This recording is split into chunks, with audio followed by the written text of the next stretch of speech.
tells me he began work in the City News Bureau in Chicago, and many of you may not know anything about that, but that's the real proving ground for reporters. I think it's right, isn't it, Bob? You don't get on a Chicago paper unless you've been through there. I waited 6 years. After a couple years there, where he proved himself, he joined the Chicago Times, which was a rather young paper then, in 1935. Covered city and state politics, and as he said, everything from the garbage beat to the school board meetings. In 42, he went to Washington as a Washington correspondent, returned in 1944 to Chicago, taking over direction of the Times' editorial page. And then when the Sun and Times merged, he maintained that same position. He and I both agreed a little while ago that being a reporter is the best job on a paper. But nevertheless, he is the editorial page director of the Chicago Sun-Times, Robert Kennedy.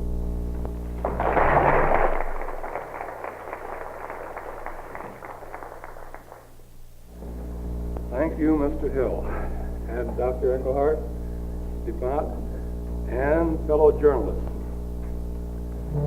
I wasn't going to start like this. Can you hear me? Is this mic all right? Is it all right? Now, can you hear better? I wasn't going to start the way I'm going to start, but Mr. Hill gave me an idea. I was once on a high school paper, too. And coincidentally, I had the same job on the high school paper that I now have on the Metropolitan newspaper. There were several thousand years in between, though. My subject is editorial writing. It says on the program, editorial policies and direction, and Dr. Engelhardt said that just meant I could talk about anything I wanted to, so I will. First of all, is a sort of a commercial. For those of you who don't get up to Chicago, I want to identify what the editorial page of the Sun-Times is. It's a little newspaper, but we think with a lot of influence. A man came through from England the other day and came in to see me, an editor of an English newspaper, and he said, "It's a very strange paper you have. It's a tabloid, and tabloids in England mean just a sensational, scandal-monging sheet. But you have a serious tabloid." Well, our mission is accomplished when we get a Britisher to tell us that we have a serious tabloid. Now the commercial is over, and I will get on to the general subject of editorial writing. I thought when I came down here I was going to be at a sort of a little seminar with a few fellow college and high school journalists, and we could just sit around and talk, but I find that we're being very formal and loudspeaker and podium. So I'll have to make more of a formal speech, I'm afraid. And I just wrote a few notes. I'm going to speak from notes. My high school journalism teacher once told me that when you go out to cover anything, get enough to write 4 columns. And then when you got back, you'd have enough information to write 3 paragraphs. So I've got enough to talk 4 hours. I'll take off my watch and I'll talk exactly a half hour. And that ought to get us out in time for the dance. Well, first of all, let's start right at the beginning and define what editorial writing is and what editorials are. I hope this won't be too elemental, but I find that a lot of people that read newspapers, not college or high school journalists, but the average man on the street, some of them don't know what I mean when I say the editorial page or the editorials in a newspaper. They think they've heard the word editorial department, and they think that includes all of the news gathering facilities of a newspaper, and it does. But the editorial page and the editorials are just a little bit different from the editorial department. Define an editorial very quickly and simply. The dictionary says a leading article in a newspaper or magazine, an article published as an expression of the views of the editor or those of the person or persons in control of the paper. And I think, to be perfectly frank, most editorials are the views of the person or persons in control of the newspaper. And that's as it should be, because the owner of the newspaper is the one that is responsible for the views on the editorial page. They're usually unsigned, which means it's the viewpoint of the newspaper, and that means the man that owns the newspaper. Now, the men that write the editorials, though, usually on a metropolitan paper have a full-time job of just writing the opinion of the paper. And this job is usually handled by a man who has come up through the newsroom as a reporter, editor, in my case, Washington correspondent, usually a man with some political background in covering politics. But when I first was called back from Washington by the editor and said, I want you to take over the editorial page and write editorials, and I told one of the other men at the office about that, he said, what do you want to do that for? That's a job for old gray-haired men. And so I worked into the job now. It gave me gray hair. Most of the fellows on newspapers kid the editorial writers because they say we live in an ivory tower. The best way that they can kid us is the way that a young boy that got a job as a copy boy, and somebody asked him what he would like to do on the paper eventually, and he said, well, I'll start as an editorial writer, and then I'll work up to be a sports reporter.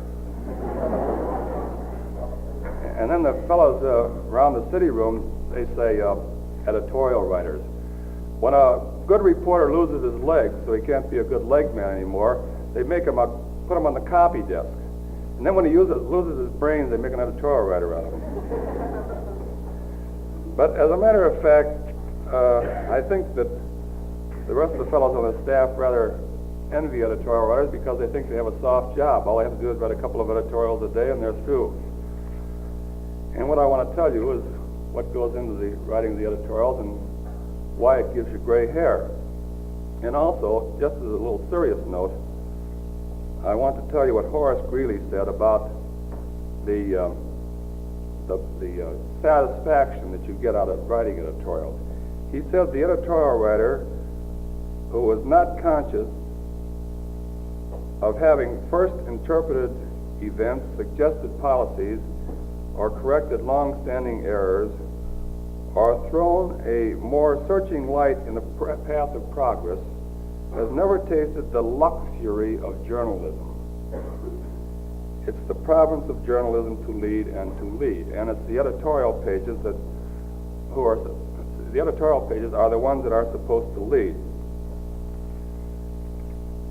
Now, first of all, and also in defining what an editorial is, we have to decide the difference between news writing, interpretive writing, that's background writing, and editorial writing. Now, to a large extent, an editorial is a combination of all three. Best definition I've heard for, to put it on a very simple basis, Lester Markell of the New York Times once said that when you see something, that which you see is news, and that which you know is background, and that which you feel is opinion. And an editorial is supposed to wind up with an opinion, but it starts off with what we see and what we know, and then we have an emotion about it. That's what we feel, and that's what we express as an opinion. Let me give you a very down-to-earth example of these three categories of news. You're going down the street and you see an automobile accident, and you could get the report on it, the names of the people and what happened, and that's news. You could write a story about that. That would be news. Now suppose that you happen to know that at that particular intersection there have been 6 accidents in the past 3 weeks. That's background. That makes this accident different from just the average run of accidents, because you are bringing to what you saw some background knowledge. Now, when you combine these two, you're liable to get an emotion from it or a feeling, and that is something ought to be done about this. But first of all, and this is the way an editorial gets written, before you can, having got the news and the background, before you can really decide what ought to be done about it, you have to find out why 6 accidents in the last 2 weeks. Sometimes you have to go to an expert on this. Sometimes you have to examine the police records and see what caused every accident. But sometimes the reason is apparent. There might be a big hedge that obscures the view on one street. And then your editorial is very simple. You have an editorial saying, that hedge must go. And that's the expression of an opinion. Most editorial writing starts off on the basis of news. And we have to look around to find out what the background is so we can bring some knowledge. That's called research. To find out that there were 6 accidents at the corner, somebody had to do some research if he didn't happen to know it of his own knowledge. So that is why when we write editorials, we spend most of our time on research.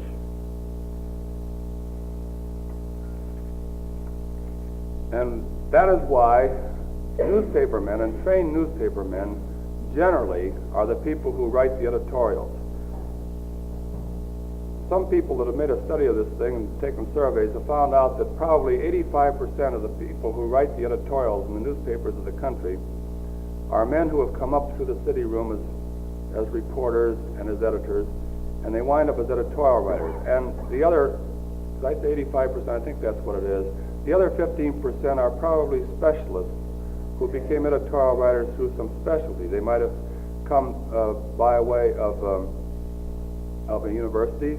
They were a specialist in history, economics, science, or they might have come directly as from political science department and journalism. There are a good many students of journalism, men who attend journalism schools, who go out and spend a relatively short space of time in the newsroom and become editorial writers because they've had some particular training in college. But by and large, most of the editorial writers are newsmen.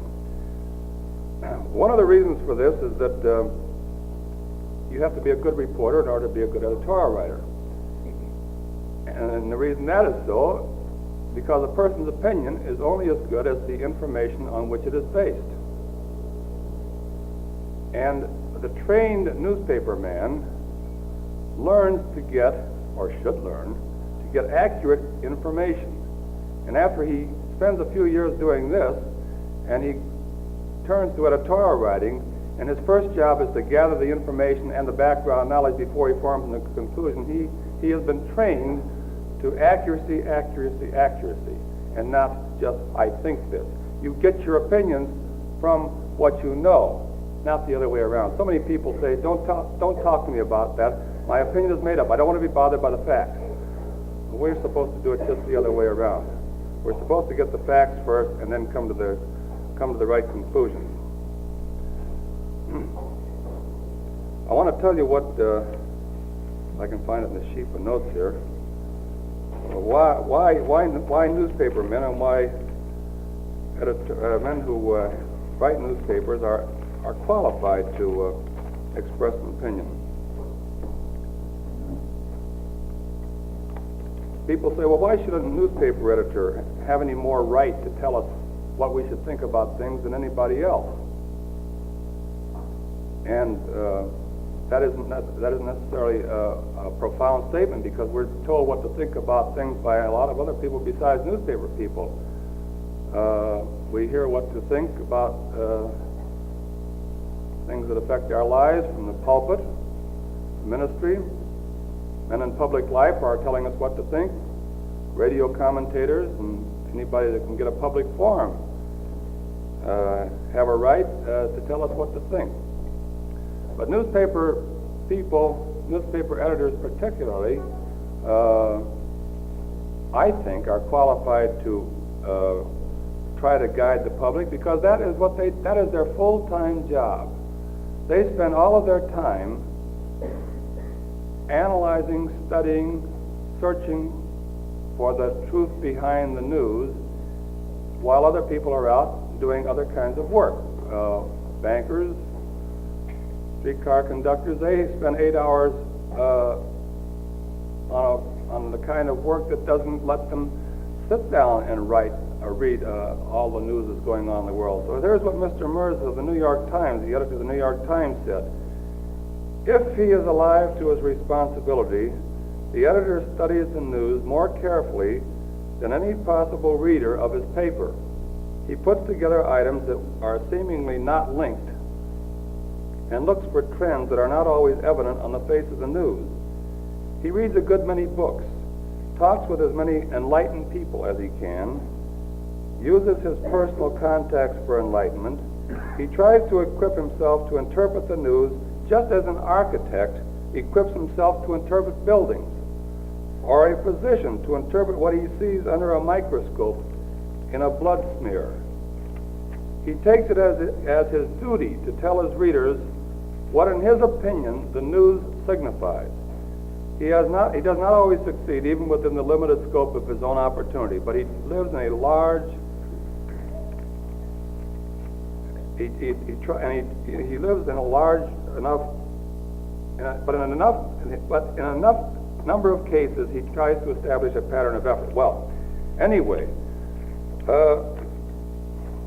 I'm going to let you shoot some questions at me when I get through here, and I'm sure that some of you will say, what will happen if two editors who work in the same newspaper should disagree about what is truth and what is the proper opinion to bring before the public? In other words, what is truth? What happens in that case,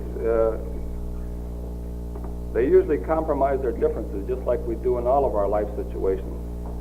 And you arrive at a truth sometimes by a process of compromise. All you do is what we often do. We say, well, we won't comment on that tomorrow. Let's all study it a little bit more. I brought this particular point up about why newspaper editors are qualified to write editorials, because on many of the college newspapers that I've read, and this isn't necessarily so true of high school newspapers, because I don't think that they editorialize at the same level as college newspapers. The editor of some college newspapers that I've read don't know any more about the subject that he's writing about than anybody else on the campus. And why should he be writing about it? He doesn't know any more than the average person on the campus. But he should, if he's going to be the editor of the college newspaper. He should go out and do some research and know more about what he's talking about than the average person. And that's what we try to do professionally. We spend hours on it. Well, now, that gets into how do you go about writing editorials? Well, most editorials are based on the news of the day. You read the morning newspaper, and Eisenhower has declared that he will run again. So we should say something about that. But we just don't sit down and write what we think right off the top of our head about that. We've been thinking about that for weeks. We've been thinking about what will we say about this if and when if he says he'll run, or what will we say if he doesn't run. We've talked about it. We've looked up some historical background. So although the editorial might be written 2 or 3 hours after he says that he will run again, the research and the thinking about it has been going on a long time. Those are predictable situations. Something happens right out of the blue. They drop an atom bomb on Hiroshima. You just don't sit down and write about it. You might wait a day or so and study, read what the experts say, read what the scientists say. Do a little thinking about the sociological effects of this, and maybe talk to some people who have some views on that, and then you write the editorial. In other words, editorial writers often like lawyers. A lawyer doesn't know all the law, but he knows where to go look up the law. An editorial writer doesn't know everything there is to know about everything, but he knows where to go to get some good opinions. I'll give you an example. We recently had some news in the paper about the impact of our overcrowded schools. And there was a good deal of criticism. It comes from the book, Why Johnny Can't Read. It comes from the controversy about reading in the schools. And there's been a controversy going on in the news columns about what's wrong with our schools. Well, I could sit down and read the various opposing views and figure out something to say, but I went out and spent an afternoon with a man who has been studying this thing for years, and I, quote, picked his brain, unquote. Now, an afternoon isn't very much, but when you, as I say, if you've been a reporter long enough and covered politicians who are very abstruse and don't say anything that makes sense, when you talk to a man that has a lot to say, you can get an awful lot out of him in 4 or 5 hours. So I wrote an editorial that was quite different from the editorials that were appearing in the other newspapers. Well, the man that gave me the information liked the editorial, and I got a few letters from some of the educators who said this editorial indicates that whoever wrote this has done some thinking about it. I didn't do any more than 4 or 5 hours of thinking, but I went to the right man whom I respected and whom I thought would know a good deal of the answers that our readers were entitled to know and that they weren't getting in their news columns, because I had to do it through an expression of opinion. Another way that you do research for an editorial, you look up the clippings. Now, in college newspapers and high school newspapers, I'm sure that you don't have as extensive a morgue as we have. We have something like 1 million pictures and probably, well, 200,000 or 300,000 envelopes with clippings in them. But we can go to our morgue and look up the background of the people in the news. One day, there was a man in the state legislature, a member of the state legislature, that was trying to get a bill passed that would legalize a certain type of horse race track, and we called him the leader of the racehorse lobby. We didn't think much of this fellow, and we've been against him, writing editorials saying that he was just motivated by the fact that he was a man that had some horse races, and it wasn't exactly public service behind his efforts. Looked up in the morgue, and I found a very small clipping, in a whole sheaf of clippings, which said that this man had bought a racetrack in Ohio. He was an Illinois man. And that's all. He bought a racetrack in Ohio. Nobody had looked into it. Well, here was a man who was a public servant that was trying to promote a bill that would legalize certain types of racetracks in Illinois, and obviously he had a special interest because he was a racetrack owner in Ohio, which only came out through a search of the clips, which everybody had forgotten, nobody knew about. This, I wrote an editorial pointing this out. Our executive editor put 2 men to work on it, sent them to Ohio. Before we got through with that fellow, they threw him out of Ohio because he was doing a lot of illegal things in Ohio, and by reason of our searching and prying and pointing out the relationships between this man and other people in the racetrack business, we accomplished what we thought was a public service, and he didn't like us very well because he lost his racetrack in Ohio. That's what I mean about research. Research can uncover a good many things that you can't get just by saying, I think I'll write about this and sit down at a typewriter. Also, an editorial can be not only expressing an opinion, but it can give a better background on the news to your reader. Recently there was a little one-line story in the paper about the fact that in Algeria, they were going to give the people there that were in revolt against the French domination, they were going to give them better schools and a little bit better break in employment. And it was one line in the paper. And I thought, well, this is a new development. This indicates that maybe there's something new going on in the world. And I couldn't find that story anywhere. I looked in the New York Times. I couldn't find anything more about it. So I called up the French Consul General's office in Chicago, and I said, say, there was one line in the paper, and I can't find any more about it. I think that's pretty interesting. Do you happen to know something about it? And the fellow said, well, it so happens that a copy of Le Monde, which is The World, which is published in Paris, arrived this morning by airmail, and there's a 2-column story all about this. And he read it to me, interpreted it as he went along, and read the whole story to me in English. Well, that was a reporter.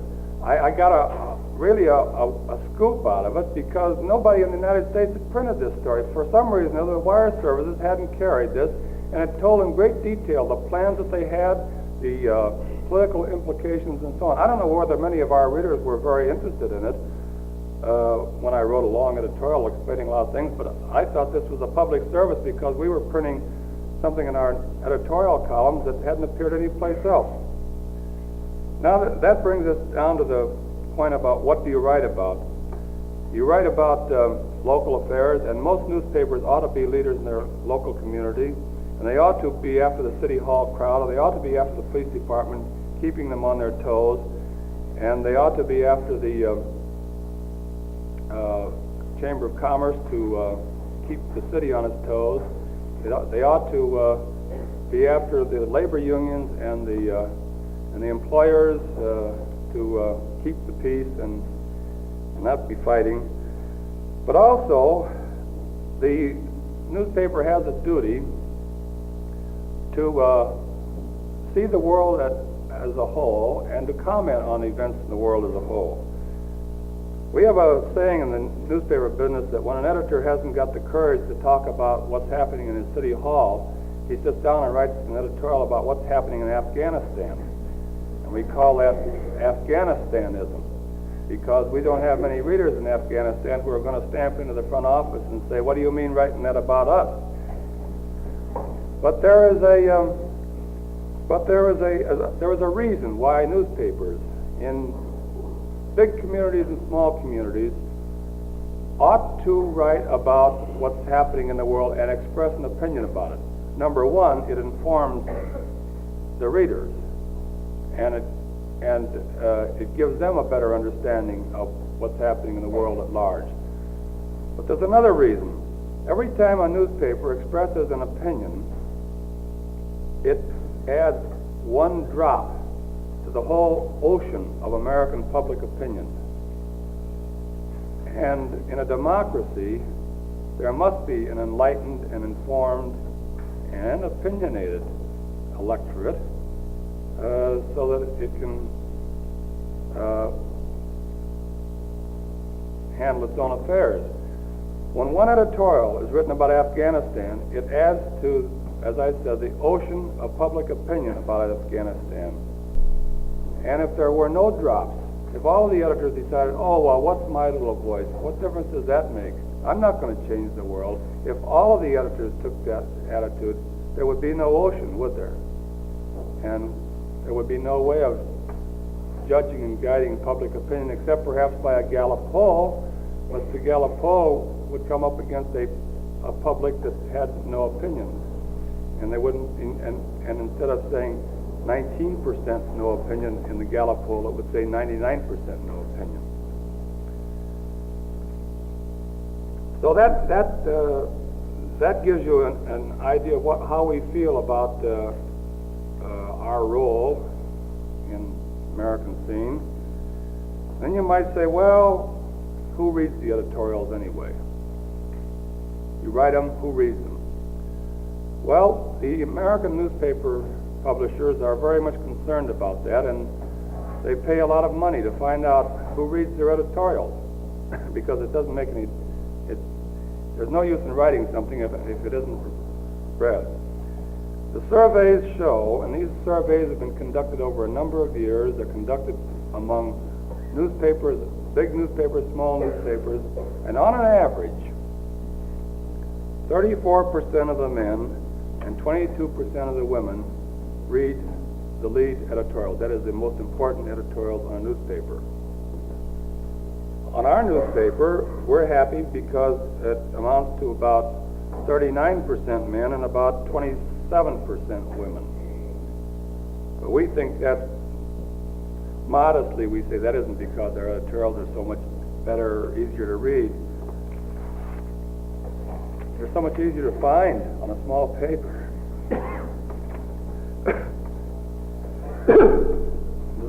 The surveys also show that up to the age of 20, we don't have very much readership, except by student journalists. After 20, the number of people who read editorials tends to double as they get older. That seems to be a breaking point. Apparently, after 20, at an age when many people are going out into the world and assuming responsibilities of business, family, and so on, and they become more serious, they read the editorials to find the answers to many of the problems they face in life, and that's one of the things that we try to do. At about age 45 or 50, we find that about 45 or 48% of the people read editorials.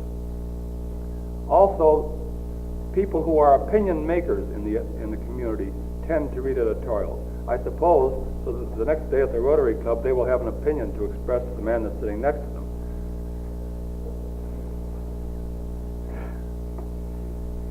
We also have a great body of readers among the politicians of our community. A politician walked up to me one day after an election and said, "You and that so-and-so paper of yours, you caused me to lose my precinct. You were for the other fellow."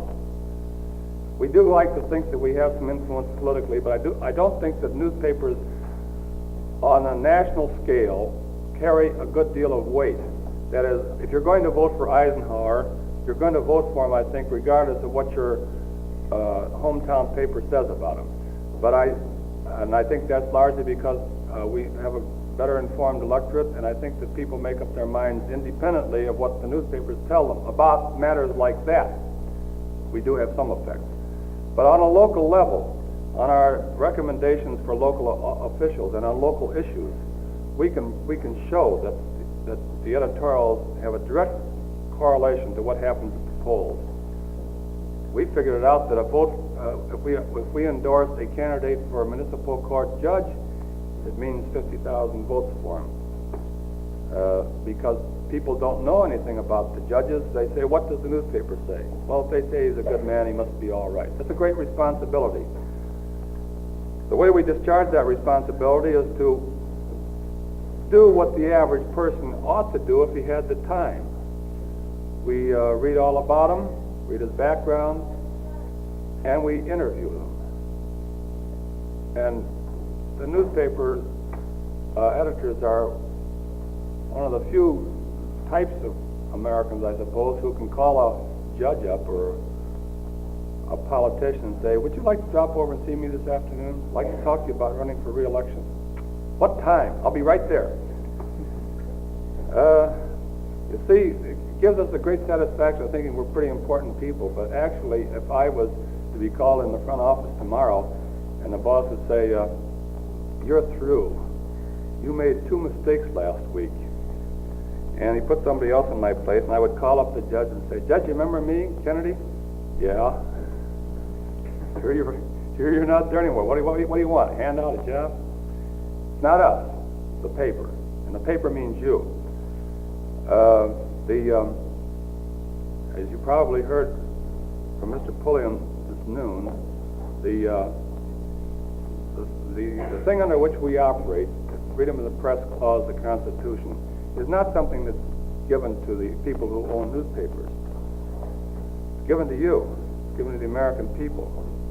And it's something that the public has a right to, freedom of the press, freedom of information. I'm going to just repeat a little bit about what probably Mr. Pulliam did say, because you're not only entitled to the news of the day, the things that are going around in your community and the nation, so that you can make up your own minds about what you should do about your affairs.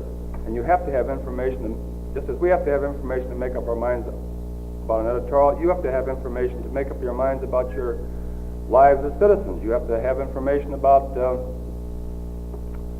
what's going on in the school board. As you get older and have children, that'll be part of the information in which you'll make up your minds about your attitude towards the schools. You're also entitled, in addition to the news, you're entitled to opinion, all kinds of opinion. You're entitled to our opinion, and you're entitled to the opinion of someone that doesn't agree with us.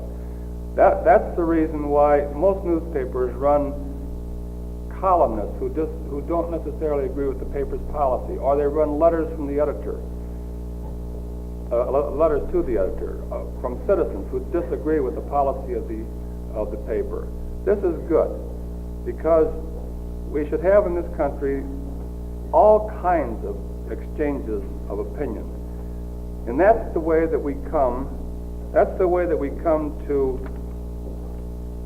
the truth. I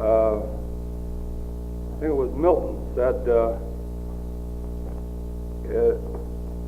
it is necessary to grapple with falsehood because that's the kind of exercise that you have to get the truth. I'm going to ask you now to ask me questions, because I think that's one of the best ways of getting at the truth, a public forum. And listen, don't be bashful, and don't be embarrassed. I want you to ask questions, and ask any kind of question, because I've been around politicians long enough, so if I don't know the answer to your question, I know how to duck it.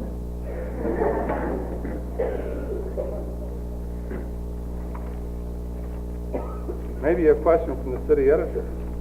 Yes, I did have one. This wasn't planned, incidentally. I'm surprised. No, it certainly wasn't, because you don't know what I'm going to ask. You said that, for instance, the Sun-Times come out for a judge. I was 50,000 votes. We just went through a city election here in November, which the hometown papers supported a Republican incumbent. The Democrat won.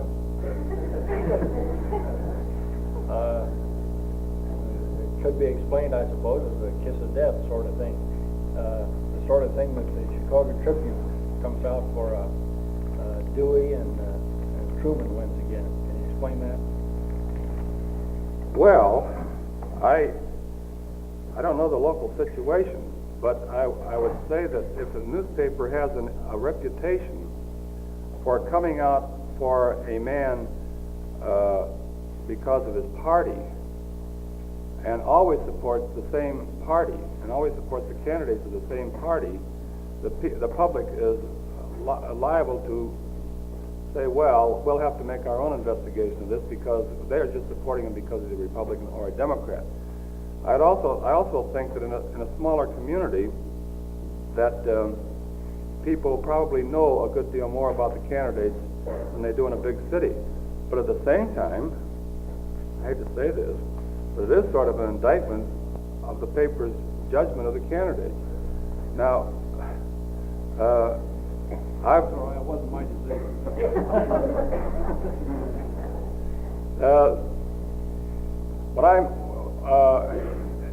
The effectiveness of a newspaper editorial column naturally is bounded by the respect with which it's held in the community.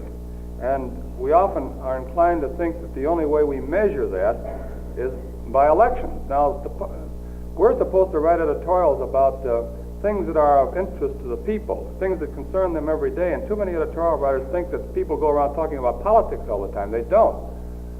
They talk about their problems. They talk about the price of meat. One little anecdote about that. An editorial writer on the Newark News once told me during the war, he said, I think that a newspaper ought to be able to get indignant about something in the community every day. There ought to be, no matter how small a community is, they should get indignant about it. There's something to be indignant about.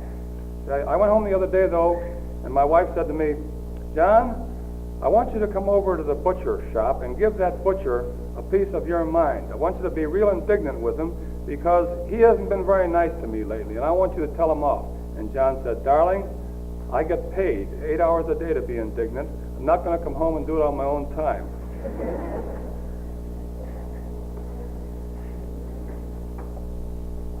Right there.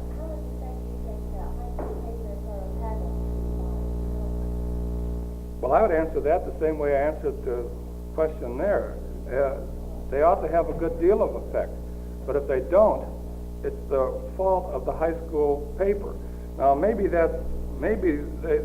if they are not having an effect on the student body, it may be because they're doing what a lot of metropolitan papers do, and that is they're editorializing about things which are of no interest to the students. In order to have an effect, you have to be talking about a problem that people are concerned with and that hits them either in their pocketbook or their heart. But supposing that you are talking about things that are of interest to the student body, and still you're not getting over to them, then you better re-examine your approach.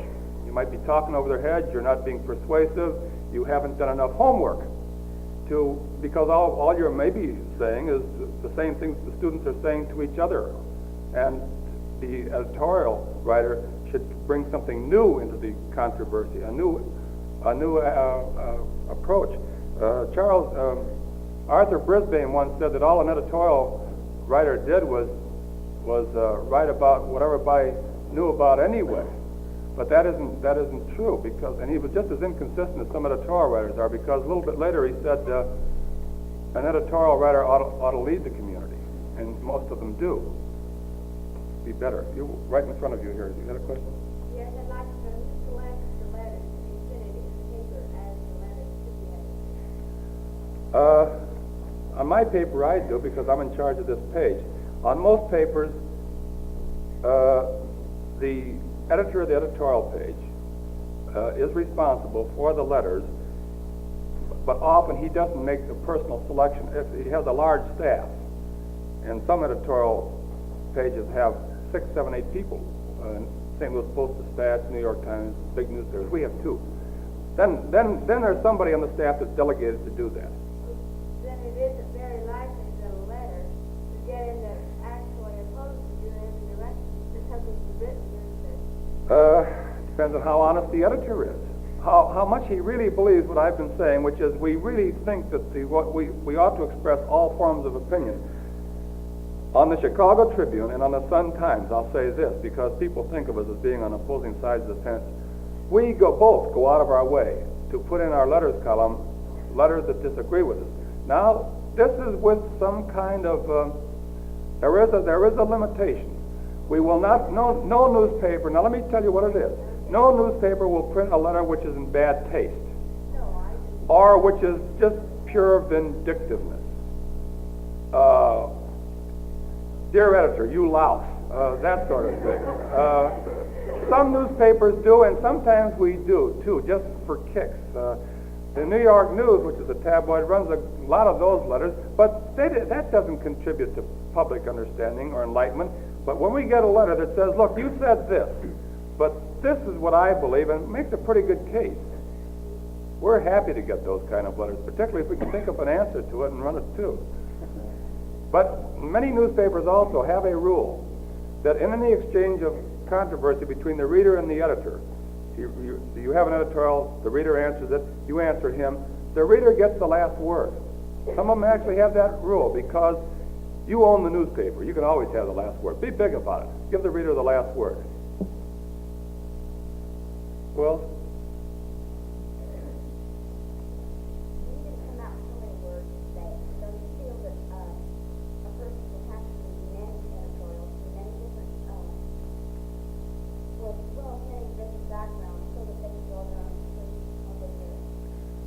Well, yes. I think a person should read more than one newspaper, for example. A well-informed person, I think, has to read more than one newspaper. You have to read your own local papers if you live in Muncie, for example, and I think people ought to subscribe to another newspaper. But people also read journals of opinion, such as the magazines of opinion. That's one way of measuring and judging the opinion that you read in newspapers. We do it. I don't read the New York Times from cover to cover, but part of my job is to read the New York Times every day because there are things that are in the New York Times that you can't read anyplace else. I don't think the average citizen can do that, but the person who presumes to be a well-informed citizen certainly once in a while must look at something else besides his local newspaper, and this is no reflection of the local newspaper. I'm very happy when I see people on the trains in Chicago with 2 or 3 newspapers. I think that's wonderful. I'm for selling newspapers. But I will add one more thing. In some cities that have a monopoly, Louisville Courier-Journal is one that comes to mind. If the editor has a long tradition of dedication to the idea of serving the people, he will not only be more persuasive in his editorials, but he will also print other opinions for the benefit of his readers in case they don't have any other newspapers. During the campaign, the last campaign, we ran a feature. We ran guest editorials that took the opposite point of view from ours. Anybody else? I have one. Last weekend I heard your executive editor say that sometimes you had a few quarrels over what you were going to write editorials about, and a lot of times you won. Now tonight you say that the publisher or the executive editor tells you. Am I mixed up? Or are you an exception? Larry Miller was at a conference at McMurray College last weekend at which our executive editor, incidentally, our executive editor is a member of the board of trustees of McMurray. Good reason for me to be down at McMurray, besides the fact that my daughter is a student at McMurray. No, he was introducing me, and there was a little bit of tongue-in-cheek on that because Governor Stratton was sitting next to our executive editor, and we've had a lot of editorials lately raking Governor Stratton over the coals, and most of the information on which those editorials were based most of the information appeared in news stories that have been dug up by reporters under Mr. Akers' direction. And so Mr. Akers was telling the governor, don't blame me for those editorials. That fellow Kennedy is the one that to blame. But actually, to be serious about it, he said many times I get an idea and it's impulsive, and Kennedy talks me out of it. Well, this is one reason why a man who spends his whole time writing editorials and thinking in terms of editorials and editorial policy and direction is a good thing on a newspaper, because the publisher has a lot of other problems besides policy. He has to worry about the price of newsprint and labor problems and the cost of machinery and the advertising department. And in the course of his day, perhaps he can give an hour or so to thinking about editorial policy. The executive editor, in our case, the executive editor is sort of like an editor, but he also has the problems of the city staff and the reporters and the problems of vacation schedules and all that sort of thing to worry about. So he doesn't give too much time to the general overall thought of policy. So here's a fellow that gives all of his time to it, and these fellows come up and they say, why do we have an editorial about this? And you say, well, let me think about it. Just because you have a spur of the moment idea doesn't mean it'll be a good editorial. So after you think about it, sometimes you go back and you write your editorial verbally, talking him out of it, and the editorial never gets written. Or if you do have the editorial, it'll probably be just the opposite in that case, because then you would be in disagreement, you forget the whole thing. I'll give you an example. One time our publisher said, why don't we have an editorial saying that a law banning industry-wide bargaining would be a good thing. There should be no industry-wide bargaining. He said, I think that'd be a good idea. He's been talking to people who thought it was a good idea. I said, well, all right, might be all right, but let's study it a little bit. Let's find out what some of the experts think about it. I don't know too much about it. I wouldn't want to make a snap judgment on this. I said, let's talk to some experts. Well, who? I said, well, we'll write, and I named 2 or 3 experts on labor relations. And finally I said, let's write to Senator Taft, one of the authors of the Taft-Hartley labor law. He's an expert on labor. And let's write to him. He said, oh, he'll be for it. Naturally, well, no use writing to Taft. I said, let's write to him anyway. So we wrote to several of these experts. Well, to make a long story short, Senator Taft said, well, I don't know whether I'd be for this law or not. There's this about it and that about it. There was an expert. We never wrote the editorial because instead of writing something that we just on the spur of the moment thought, well, this seems like a good idea, that'll solve a lot of problems, we consulted people who had been studying it for months and gone into all the aspects of it, people that we thought would be inclined to favor it, but they had found some reasons that they weren't sure. So if they weren't sure, why should we be sure? Does that answer that? Let's see now.